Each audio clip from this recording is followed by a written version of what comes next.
Hi, everyone. Hi. Hi there. Okay, I have two items for all of you at the top. Today we have some exciting updates on our competition agenda. First, we have progress on our administration's effort to lower the price of internet for millions of Americans. I bet you there are people who once lived in apartments, or still do, in this room who will love this if you haven't already seen it. Today, the FCC announced important steps to increase competition in the market for high-speed internet, which President Biden requested in his executive order on competition.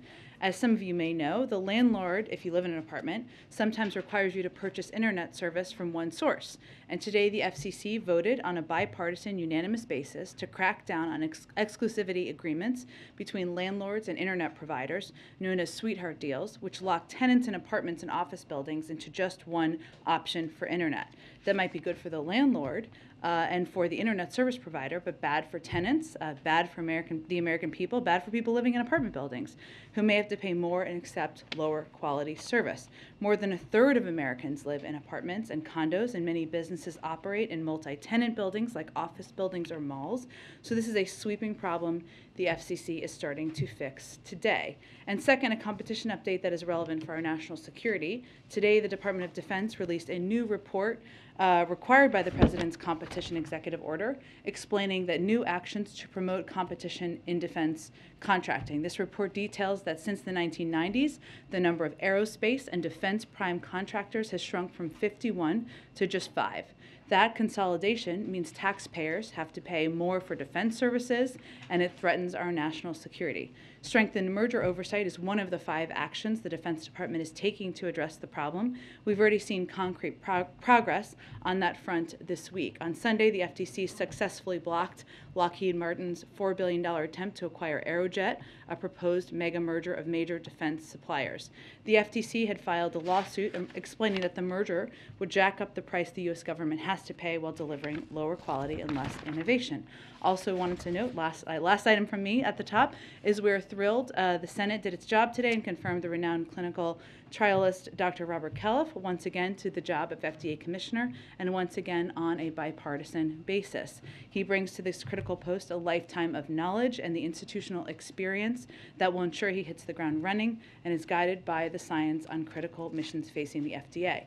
From continuing to lead the fight against COVID-19 to combating the opioid crisis to ensuring the safety of our nation's food supply.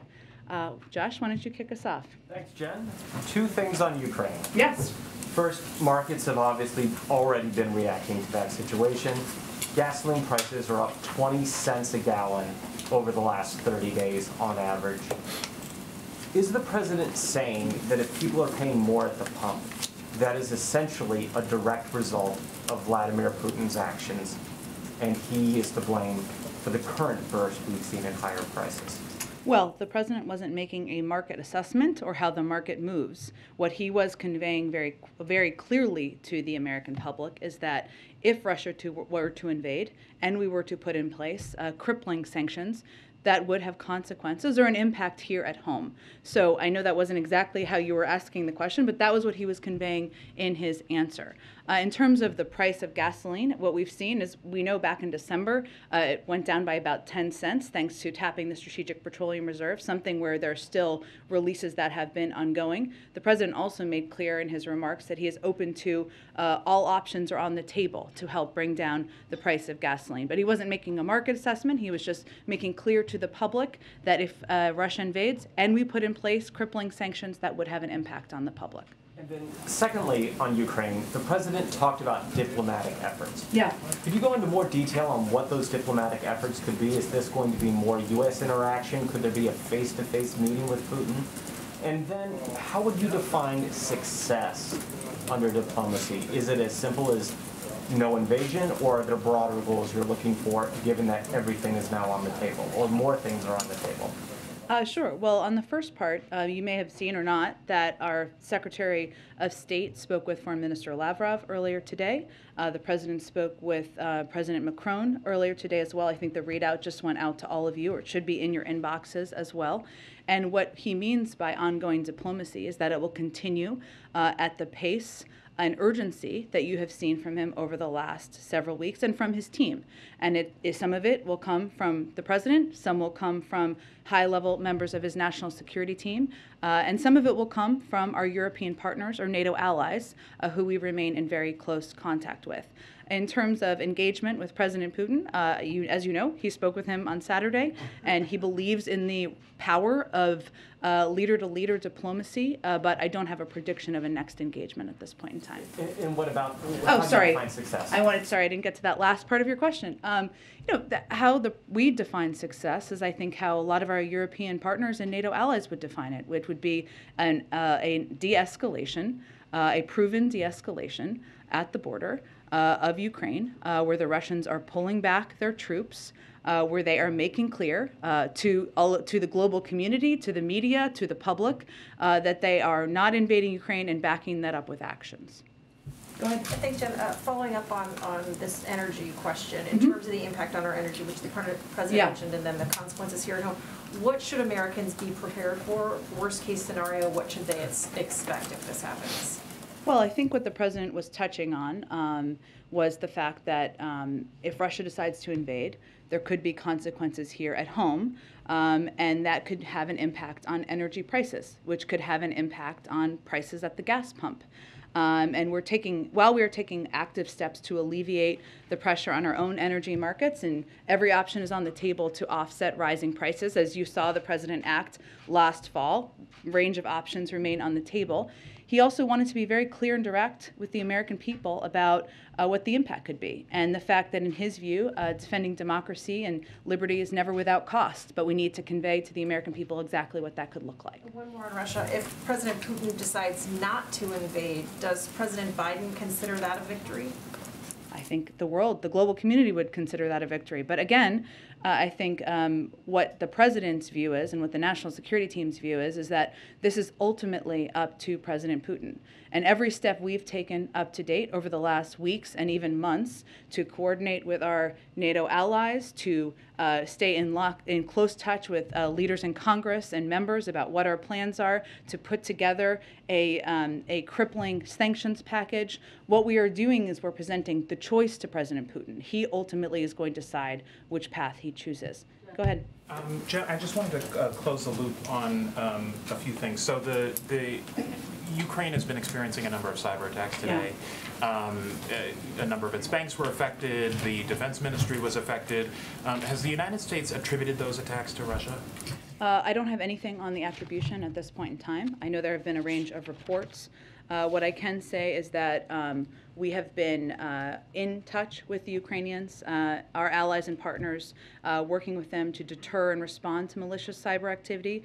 We have also been warning for weeks and months, both publicly and in our engagements with the Ukrainians as well as our European partners, about the potential for Russia to conduct cyber operations in Ukraine, but I don't have anything more specific on attribution at this point. Okay, and just, kind of moving a little bit into the realm of the hypothetical, there are a lot of steps that... Oh, boy. I know. There are a lot of steps that Russia could take that are short of an invasion, but that are still, aggressive. Yeah. Including cyber, including there's this step that their Congress has taken on recognizing these breakaway regions in Ukraine as being, a separatist, legitimately as separatist regions. Would the U.S. respond to any things like that with sanctions as you would to, an actual invasion?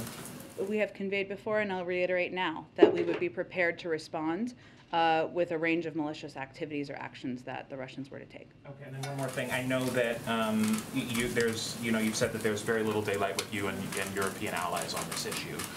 The German Chancellor said today that Ukraine joining NATO is simply not on the table. It's not on an agenda item right now.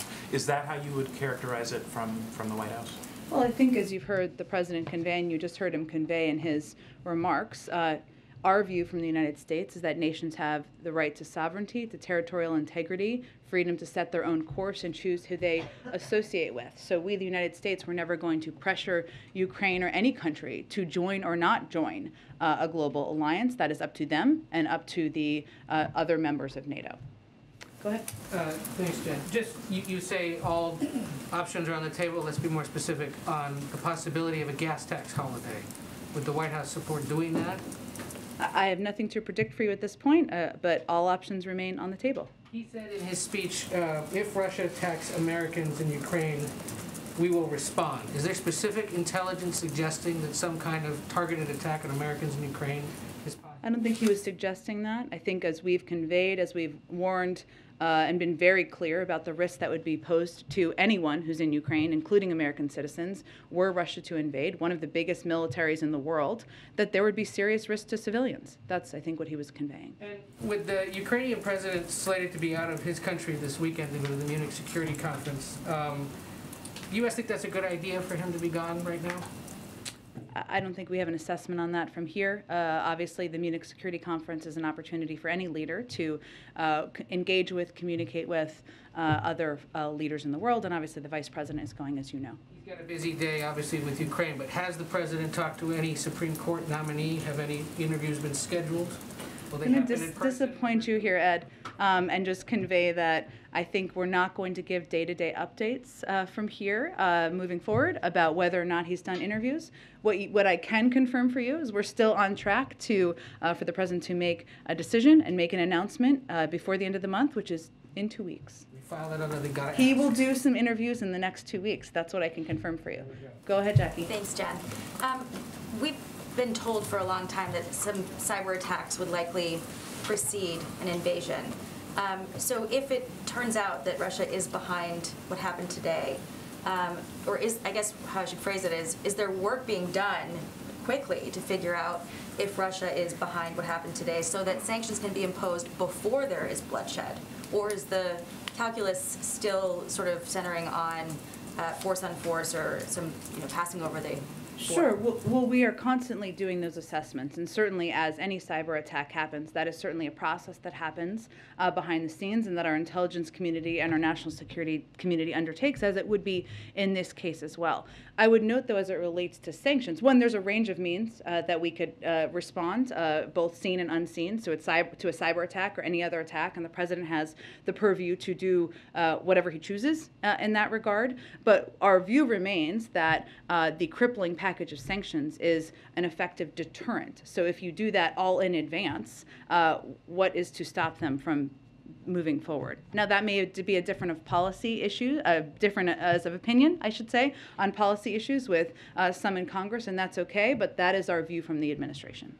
And then this may or may not be related at all, but is there any information on what caused the power outage on the North Lawn? I mean, every TV network lost power at the same time during It was a very inconvenient time, I will just note for all of you and for us. I don't have any assessment of that, no, or yes. And then does the White House view Ukraine giving up on NATO aspirations as a possible off-ramp? Understand that the president has said, the administration has said over and over that NATO members would not encourage or would not give up that ability for someone else to join, but they do have a long way to go. And now that there's all of this concern that if there was a member, if they did become members, it could potentially trigger Article 5. Is there any discussion among NATO allies about how significant it would be if Zelensky were to make that offer himself? Well, we have not raised that from the United States. And again, I would reiterate what I said a little bit earlier, which is that our position is that we are not going to pressure Ukraine or any country to join or not join an alliance, that it is nations have the right to sovereignty and territorial integrity, and that's a choice for them to make. Why is the administration encouraging Americans who are or fleeing through Poland to bring proof of COVID-19 vaccination? As I understand it, Poland does not require that. So is there going to be a shift in messaging for Americans who are trying to get out through Poland? I would check with the State Department on that. I'm happy to follow up with you for you on your behalf as well. Go ahead, Kristen. Thank you so much, Jen. I want to circle back to the idea of what de-escalation would look like and how the administration would trust that it were actually real. Do you have a sense of how many troops you would need to actually see with your own eyes through satellite images or otherwise would need to withdraw in order for this administration to feel as though Putin were in fact de-escalating? Well, I think, Kristen, that is a decision that we would make in partnership with our NATO allies, right, and European countries. And you look at everything from satellite imagery, something that many of you have access to validation and verification of what they're saying they would do. So I'm not going to be in a position, nor would I expect the Defense Department would be, to give you a troop number. But I think it would be very clear if that were a step they were taking. And I think there have been a lot of mixed messages publicly coming out today. Among them, the NATO Secretary General said that there is cause for cautious optimism when it comes to some of these talks that are happening behind the scenes. Does the administration, does the president share that cautious optimism? Because we heard from the president very firm language. Well, the president also conveyed it would be positive if it was verified that they pull back their troops. And certainly the openness to diplomacy is something that everybody should support, and I think our NATO allies would support as well. At the same time, we've seen this playbook before, and especially given the history of President Putin and the Russians, their history of false flag operations, of misinformation, we need to verify. So, and I guess that's my question. Does the administration share the NATO Secretary General's cautious optimism? I don't think we need to put in more words than what the president just conveyed in a speech to the country. GOP senators have unveiled a sanctions bill. Have you assessed whether or not this is something the administration wants to see some movement on? Is this something that you would potentially support, given that the bipartisan talks stalled?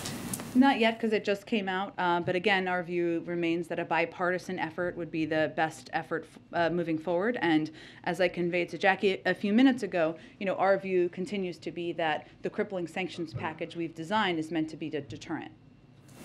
Go ahead, Ken. Jen, the Senate's working on this stopgap funding bill. The deadline is Friday. What's the level of confidence that the president will be able to sign that extension by Friday? And separately, has the administration been talking to the two Republican senators who raised concerns, Senator Lee and Blackburn? We are engaged with a range of Democrats and Republicans, and certainly we are hopeful that we will be able to sign this. I would note, though, that I believe, and correct me if I'm wrong here, that one of Senator Blackburn's primary concerns is about a relation to the funding of crack pipes. Is this correct? Which is not an issue. So this is an issue. That what is happening here is that's potential to hold up funding the government and important programs around an issue that is not an issue, because we've been very clear that we are not providing funding for crack pipes. And then the Senate Banking Committee had planned to vote on your Fed nominees today. Yeah. There was a holdup there. Republicans have objected to Sarah Bloom Raskin's nomination. What does the administration think of this delay? And is the administration going to provide any additional details to Senator Toomey about some of the issues that he's raised? Well, let me first say that this is in a very extreme step that's totally irresponsible in our view. It's never been more important to have confirmed leadership at the Fed to help continue our recovery and fight inflation. And obviously they have a unique role to play, an important, a vital role to play as it relates to inflation. And I think Democrats and Republicans have agreed on that for decades. So Republicans are out there saying inflation's a problem, it's a huge issue, we agree. And then they're not even bothering to show up to even vote against these nominees to the Federal Reserve. What message is that sending to the American public? So and I would note just on Sarah Bloom Raskin, since you asked me about her as well, she's one of the most qualified individuals to ever be nominated to the Federal Reserve. She's made the strongest ethics commitments in the history of the Fed, even as she's made extensive disclosures to the Banking Committee as a natural part of the process. Senator Toomey has continued to promote false allegations that have already been shot down by ethics experts, the Kansas City Fed, the founder of the Reserve Trust, and Sarah Bloom Raskin herself. So we're going to continue to work with Chairman Brown on a path forward and look forward to the Banking Committee eventually holding a vote to commit these to confirm these 5 nominees. Go ahead. Is there any entertaining of other options if it stalls in committee? There appears to be some question about whether the Senate as a whole can advance these nominations. Is that something you're exploring, or is that something that you don't think you have the power to do? You mean in terms of different legislative processes or different? There's some Speculation that the full Senate could sort of skip the committee vote if it stalls out and bring them forward. Sure. I don't. Do you believe that the Senate has that power, or does it have to go through committee? Our focus right now is on working with Chairman Brown on moving these nominees through the committee. Can I ask also on COVID funding? HHS briefed Congress this week requesting about $30 billion in funding. Can you give us a sense of A, can you confirm that? B, what in particular do you need this funding for, and has the existing funding been allocated? Sure. So HHS's briefing today or this afternoon was a part of our regular conversations with Congress about various resource needs, including what is needed for COVID response.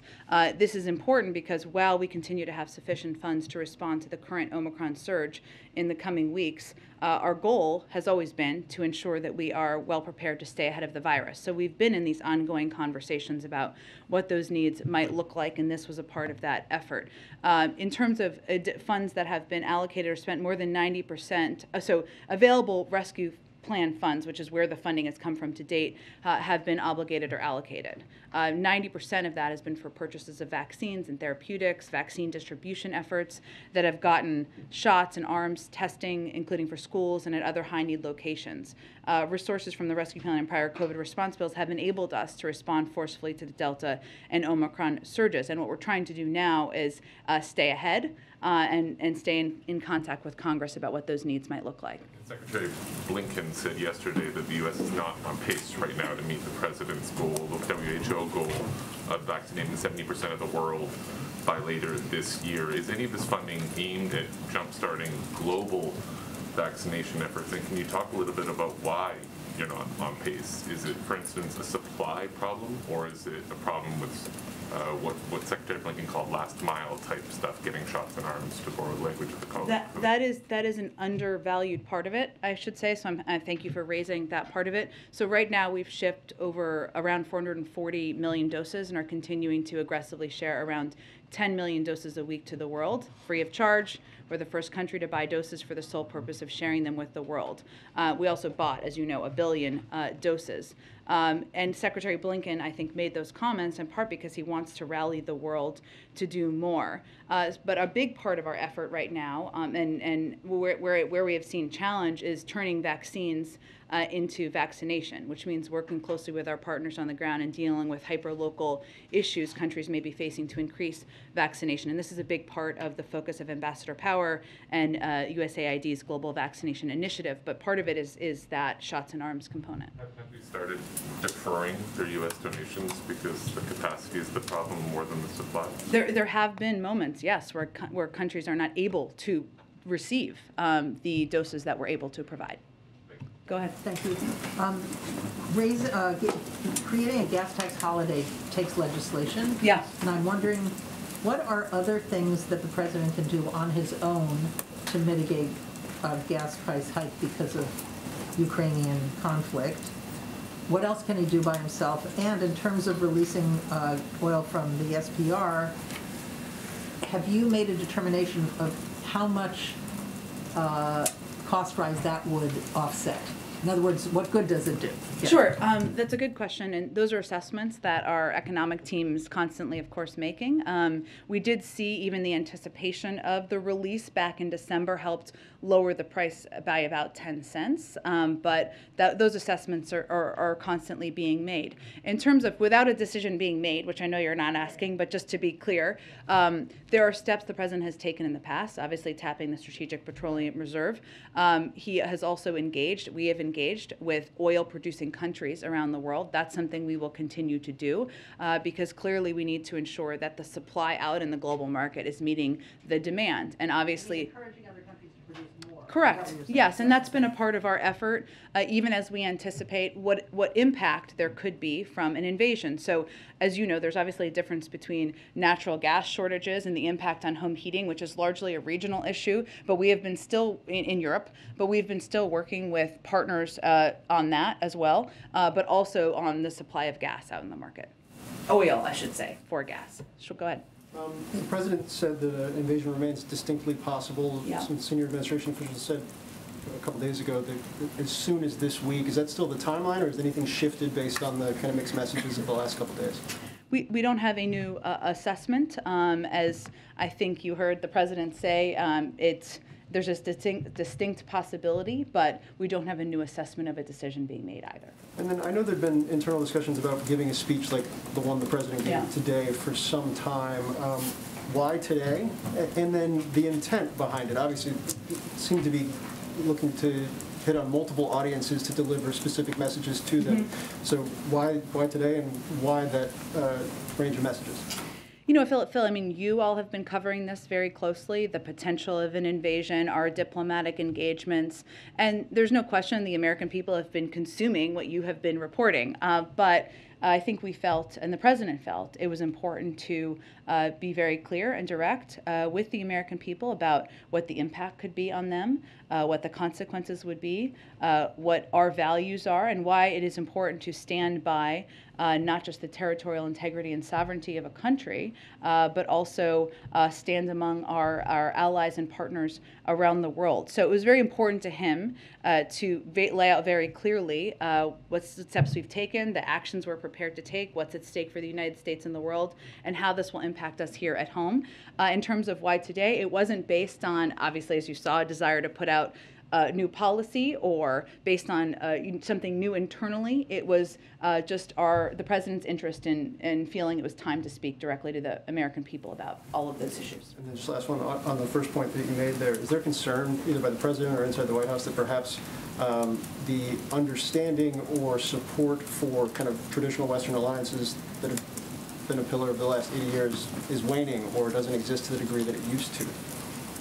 Well, I think, Phil, yeah, no, it's a good question. I don't have any data assessment of that, but we also are fully aware of the fact that right now the American people are still grappling with a pandemic. They're grappling with rising costs, two big issues the president speaks to quite frequently.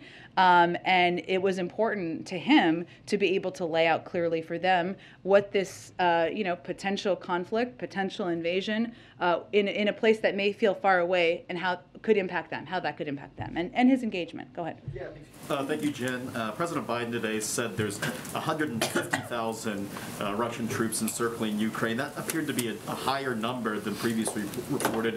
I think 130,000 is how most recently we've seen it characterized.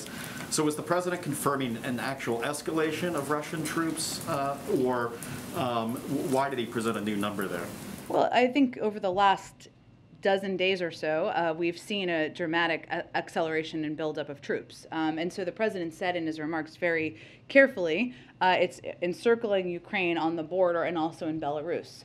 And so I think he felt it was important to give an assessment of where things stand. Secondly, regarding a gas tax holiday, you said, quote, all options remain on the table. There is right now a bill from Senate Democrats that would institute a suspension of the gas tax for the rest of the year. Does the White House support that specific bill? We haven't made any decision about additional steps at this point in time. Go ahead. Thanks, Jen. Two questions. As you mentioned earlier, Vice President Harris is headed to the Munich Security Conference this week. Does the president plan to also send Secretary Blinken? And if so, would a last-minute addition suggest a different or perhaps reduced or more limited role for Vice President Harris at that conference? I don't think there's any plans to limit or reduce the vice president's role at the Munich Security Conference or at the global stage. On a global stage, she's going to give a speech while she's there, and she is a vital and important representative for the United States and our values and our intentions at this point in the world. But in terms of plans for Secretary Blinken to attend or not, I can check with the State Department and see. There are plenty of leaders to meet with, so more bandwidth. On a different note, the president continues to talk about his Build Back Better plan. He did so today, did a couple of events last week. What is the White House expectation at this point about the future of that plan? Is there any evidence of any sort of forward movement, forward progress, even on a pared back version of that? There doesn't seem to be a lot of optimism or action right now on Capitol Hill, but can you talk about what the White House expectation is for that, and why the president continues to bring this up. Well, the president continues to bring it up because as we talk about the impact of inflation, which most people experience in their daily lives as rising costs, one of the ways that we can address that is by passing legislation that will help lower costs for Americans, whether it's child care or health care or the cost of prescription drugs, and we can do that and fully pay for it by making the tax system more fair. So what is encouraging to the president is that there is broad support for lowering costs for the American people in all of those categories and for making the tax system more fair. And we are continuing to work in lockstep and in partnership with a range of senators, and they're having their own discussions about moving these efforts forward. Go ahead. Thank you very much, Jen. One question on Asian Americans and one question on Ukraine. On Asian Americans, actually the Team USA gold medal winner, Chloe Kim, revealed as an Asian American, according to AP, quote, "She was tormented online daily. She said she was consumed by the fear that her parents could be killed whenever she heard the news about another brutal assault on an Asian person," unquote. Actually, under President Biden's watch in 2021, the anti-Asian hate crimes increased by 339%. It seems we don't see much action taken by the White House, and even in a press briefing, the very last time you mentioned about Asian Americans was last May. So will the president take some action or even just record a video like what he did last year to raise the awareness? Well, let me say first that Chloe Kim, I'm obsessed with the Olympics, so I'm just going to give you a little biography here, but she's 21 years old, and she made those comments, which is incredibly courageous and brave that she spoke out about the fear she had, the fear she has for her family members. And she's not the only Asian American to do that, but she is somebody who is now a double gold medalist, amazing. And so I just want to take a moment to applaud her for her courage in doing that. I will say that the president has put in place a task force. He has hired a senior level staffer to be a representative and be someone who can speak to these threats and these concerns and these fears felt by the Asian American community, because there's a number of steps we need to take and continue to take to address. And we've seen this rise, unfortunately, because of hate-filled rhetoric and language around the origins of the pandemic. And that is something that Asian Americans across the country have been feeling. So I can just reiterate for you that the president is absolutely committed to continuing to speak out, to crack down, to take steps, and again would thank Chloe Kim for her courage. Go ahead, Anna. Ukraine. I just have to keep going because we got to... On Ukraine, Jen, President Biden said that we should give diplomacy every chance to succeed. Secretary Blinken, after his call with Foreign Minister Lavrov, said that a window remains open to resolve this peacefully. On the timeline, how long does the president think that window should stay open if there's no invasion but also no pullback of Russian troops? Well, what's the alternative if we don't leave the window to diplomacy open? Right? I mean, you know, our objective, obviously, as you heard the president say today, there is no threat the United States is posing to Russia, to the Russian people. There's no threat that Ukraine is posing to Russia. What we're working to do here is leave a forum for de-escalation and prevent a war. And so to us, the door to diplomacy should always be open, and we should always look for opportunities to de-escalate. Concerned this turns into like a frozen conflict, basically, where troops just stay on the border and there's no invasion but also no pullback? Well, again, there's going to have to be a continued dialogue and discussion, but Russia not invading Ukraine and not risking and impacting the lives of many, many people in that country, including potentially American citizens, would certainly be a step we would welcome. What Americans should prepare for, you mentioned the threat of cyber attacks. The president mentioned that as well. And we know Homeland Security has previously mentioned they've seen an uptick in scanning on U.S. critical infrastructure and so on.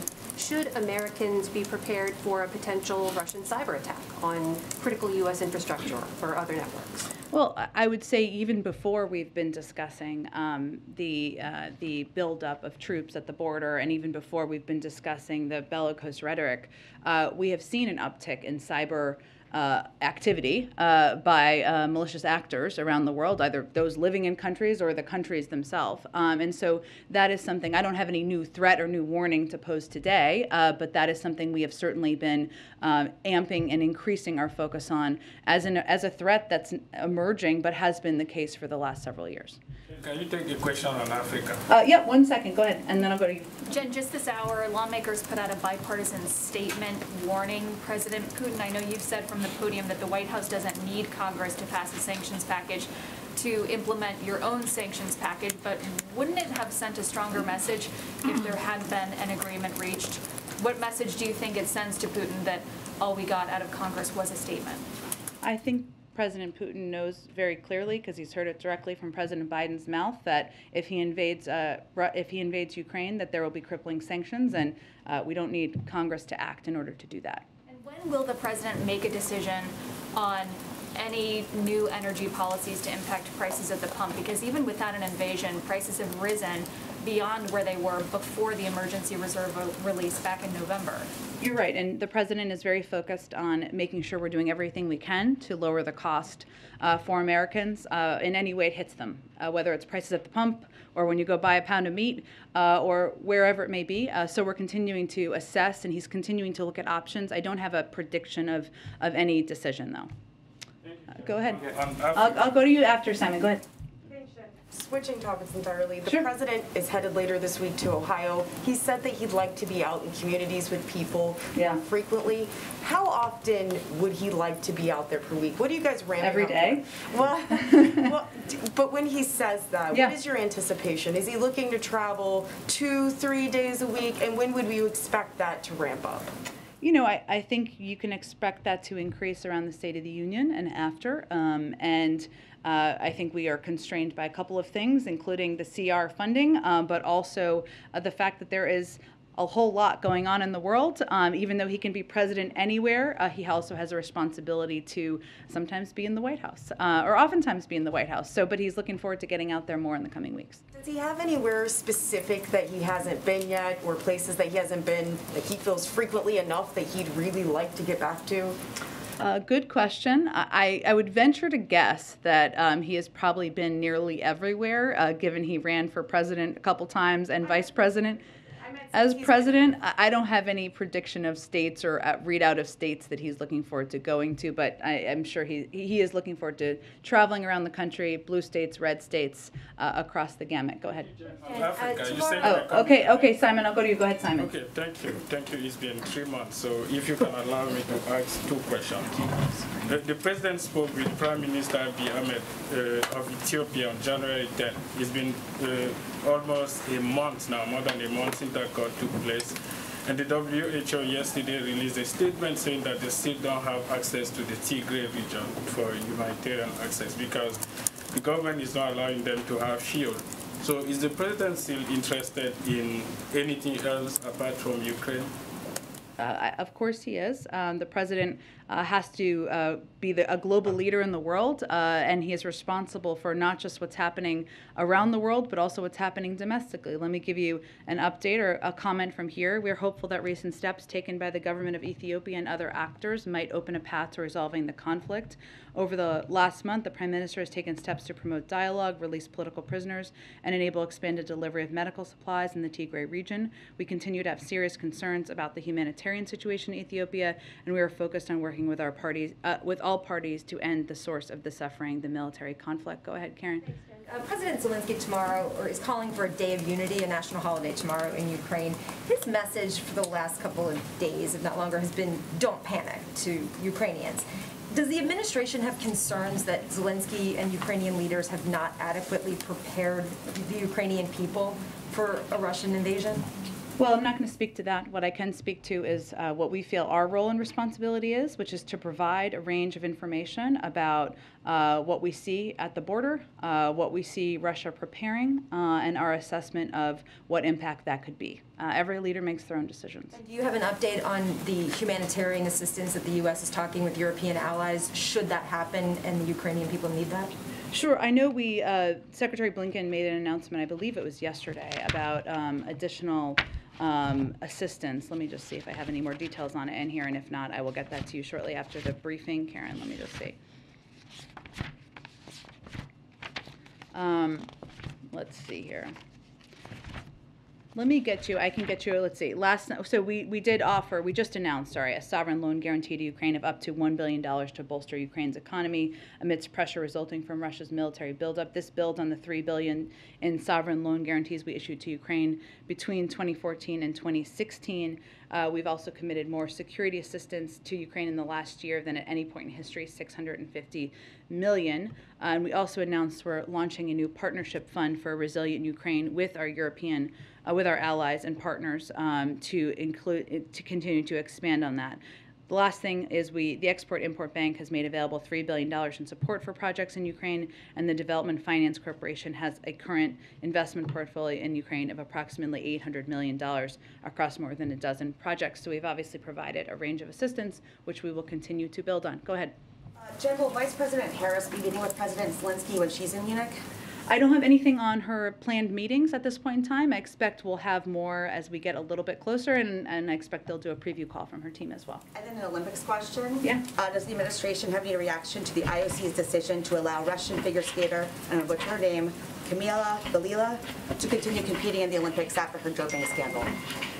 Well, I would point you to the statement made by the U.S. Olympic and Paralympic Committee, who opposed the decision made in Beijing, saying it, quote, appears to be another chapter in the systemic and pervasive disregard for clean sport by Russia. But these were independent decisions made by the U.S. Anti-Doping Agency and Court of Arbitration for Sport. We don't have any additional comment from here. I would point you again to the U.S. Olympic Committee.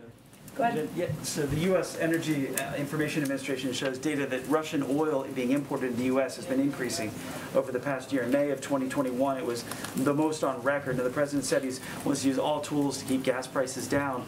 Is he looking at temporary things to keep gas prices down should there be a Russian invasion? Or is there any consideration to reversing some of the policies and going back to increasing U.S. energy independence?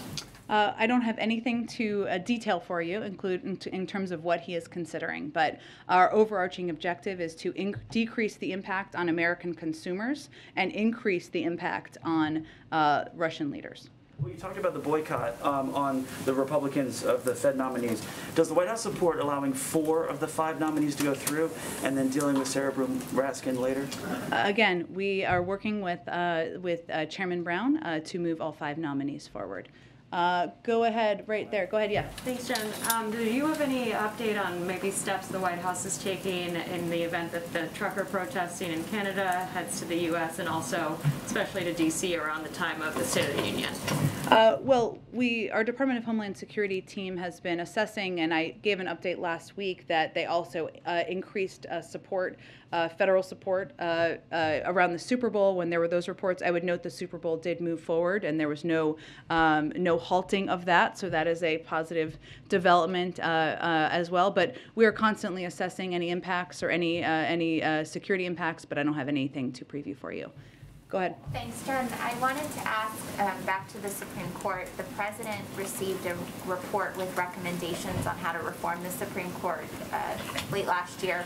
Has he at all reviewed the report yet and taken a position on it? It wasn't, I would just remind everyone, it wasn't recommendations. It was a broad assessment from across the gambit of scholars from all ends of the political spectrum who were looking at a range of historic issues as it relates to the court. The president has been reviewing that, but I don't have anything to read out for you on that front. The other thing I wanted to ask you was about voting rights. The president signed this expansive executive order a year ago on voting. I believe Susan Rice put out an update on it in September or October. Could you provide an update on what agencies are doing? We're going to start beginning seeing elections as soon as next month. I believe that's in Texas, but other states are going to start to have them. Yes, I do have a lot on this, not in front of me. So in terms of what agencies are working on or what they've been working on and what they've basically been doing, so you have more detail in this than maybe others do, but all of the agencies were tasked with putting together their own plans to expand voting access, and they've been working on those plans. They're all at different points in the review process and how it will be implemented. But if you look at past examples where I think it was back in the 90s, where if you went to the DMV to renew your driver's license, they would offer you the opportunity to register to vote, you know, stuff like that. But let me see if we can get you something, and anyone else who's interested after the briefing. Okay, we'll do one more and then we'll wrap it up. Go ahead. Thank you so much. One on China, one on Afghanistan. First of all, China's foreign ministry has been really critical of U.S. rhetoric on the Russia-Ukraine crisis, calling it hyping up the possibility of warfare, saying the U.S. is clamoring for bloc confrontation. What does the White House make of this rhetoric? Are you going to take any action against it, either through talk or other means? And what do you make of this closeness between Moscow and Beijing? Well, I would say that the meeting that they had a couple of weeks ago reflects an approach both countries have already taken for some time, which is to move closer together. We know, and we've said before, but China's not in a position to compensate Russia for their economic losses, and we have tools to deploy if we see foreign companies, including those in China, trying to backfill sanctions. You know, I would say our overarching view, though, is that if Russia chooses to move forward, it will cost China and how it's viewed in the eyes of Europe and the world. And that's something for them to assess. We are trying to prevent a war here. That is why we are putting information out and why we are engaging with the global community. How do you respond to Afghans who are critical of the executive order that proposes to split the frozen Afghan money? They say that, you know, they weren't involved in the 9/11 attacks, so why are they getting less of these funds that they're entitled to? Well, I would say that first, let me start with the fact that this is one step in the process. No funds can be transferred until the courts make a ruling. What the president was trying to do was enable certain U.S.-based assets belonging to Afghanistan's central bank to be used to benefit the Afghan people. Otherwise, it would have been held, right? And that money wouldn't have been going. And so that's why we saw it, and he took a proactive step to facilitate access to $3.5 billion of those assets for the benefit of the Afghan people and Afghanistan's future. More than, as you know, many U.S. victims of terrorism, including the relatives of victims who died in the September 11th terrorist attacks, have brought claims against the Taliban and are pursuing these assets in federal court. So more than $3.5 billion in assets are going to remain in the United States and are subject to the ongoing litigation. But what I think it's important for people to know and understand is he took this proactive step to sign the executive order in an effort to try to provide some of this funding to the Afghan people. When will that happen? The courts have to rule in order for it to happen. $3.5 billion. Right. The courts have to rule in order for any of the funding to move forward, I believe is my understanding. How's that proactive then? He's making clear that he believes that half of the funding should go to the Afghan people for humanitarian purposes. Thanks, everyone. Thanks, Jen. Will President Biden meet in person with the Russian president? I think I answered that question a little bit earlier.